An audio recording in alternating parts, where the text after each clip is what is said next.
परम करुणामय आल्लाह तार साथे तार प्यारा हाबिब अहमद मुस्तफा सल्लल्लाहु अलैहि वसल्लमेर नाम स्मरण करे आजकेर এই ঢাকা জাতীয় প্রেস ক্লাবে ভিআইপি লাউঞ্জ তৃতীয় তলায় সাংবাদিক বৃন্দদের সামনে আমি আমার পুলিশ কর্মকর্তাদের বিরুদ্ধে যে আমাকে নির্যাতন করা হয়েছে রমজান মাসে আমি সেই বিষয়ে কিছু খোলামেলা কথা বলতে এসেছি।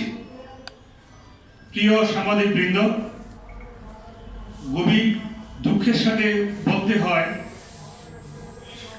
সুকান্ত তদন্ত ওসি এবং সেকেন্ড দারোগা জসিম এবং রবিউল, সুকান্ত বাড়ি রাজবাড়ি, জসিমের বাড়ি গোপালগঞ্জে, রবিউলের বাড়ি গোপালগঞ্জে, আমাকে তারাবি নামাজের শেষে খাওয়ার থেকে তুলে এনে থানায় নির্মমভাবে অত্যাচার করে, ইলেকট্রিক শর্ট দেয়, আমার শরীরে আঘাত করে, আমার হাত বেঁধে চোখ বেঁধে আমাকে আঘাত করে। আমি তাদেরকে বারবার বলেছি আমি একজন ডায়াবেটিসের রোগী, আমি একজন কিডনির রোগী। আমি তাদেরকে বারবার বলেছি আমি সারাদিনের না খাওয়া আমি তারাবির নামাজ পড়ে আমি আমার এলাকাবাসীদেরকে আমি খাসির মাংস রোজ দিয়ে খাওয়ানোর পরে বাসায় এসে তখন আমি খাইতে বসি, জসিম ফোন করে আমাকে বলে আমার সাথে কথা আছে। এর মধ্যেই ৩-৪টি গাড়ি এসে হঠাৎ করে বাড়ির ভিতরে ঢুকে আমাকে দরজা ভেঙে, বারান্দা ভেঙে, জানলা ভেঙে আমার ঘরের ভিতরে ঢুকে এরপর আমাকে ঘরের ভিতরে মারতে মারতে চুল ধরে টেনে নিয়ে থানার মধ্যে রাত ৪টা পর্যন্ত অত্যাচার করে। আমি সারাদিন রোজা রাখার পরেও খাইতে পারি নাই, না খাওয়া পর্যন্ত অবস্থায় সন্ধ্যা পর্যন্ত আমাকে আবার সারা রাত্র আমাকে টর্চার করার পরে আমি যখন বেহুশ হয়ে যাই তখন আমাকে ছেড়ে দেয়। আমাকে বারবার বলে টাকা কোথায় রাখছস, আলমারি ভেঙে কোথাও টাকা পাইলাম না, আগে টাকা দে নইলে তোদেরকে তোর স্ত্রী পুত্র সন্তানদেরকেও মেরে ফেলবো। সুকান্ত সে এর আগেও আমাকে বেশ কয়েকবার টেলিফোনের মাধ্যমে টাকা পয়সা চাইছে। তা আমি বলি যে আপনাকে কেন টাকা দিব, বলে যে তুই আমার জানোস না আমি অনেক ইনকাউন্টারের আমি মহানায়ক, আমি যে যা করব তা তুই ভাষায় প্রকাশ করতে পারবি না। সে একটি আমার ভক্ত জয়নাল, তার লাশকে হাসপাতালে পোস্টমর্টম করার জন্য সে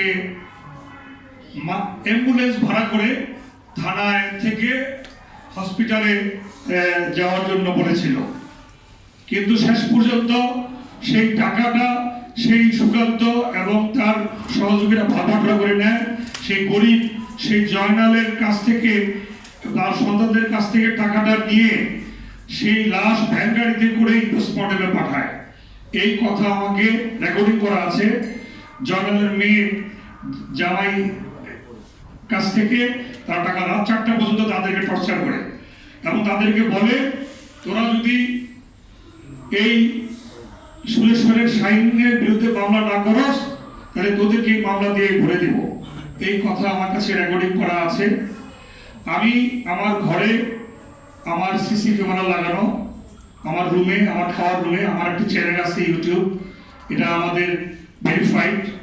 সেই চ্যানেলে আমার স্টুডিওর ভিতরেও ক্যামেরা লাগানো, আমার নামাজের রুমে ক্যামেরা লাগানো, আমার খাওয়ার রুমে ক্যামেরা লাগানো, আমার ক্যামেরাগুলি অনলাইন করা। আমি ঘরে থাকলে আমার ঘরের সেই ক্যামেরাগুলিতে রেকর্ড আছে আমি আমার ঘরেই ছিলাম, বাড়িতেই ছিলাম। আমার ডিভিআর ভেঙে ফেলছে, নিয়ে আসছে, আমার হার্ড ডিস্ক নিয়ে আসছে, আমার আলমারি ভেঙছে, লকার ভাঙছে, 10 ভরি স্বর্ণ অলংকার নিয়ে আসছে।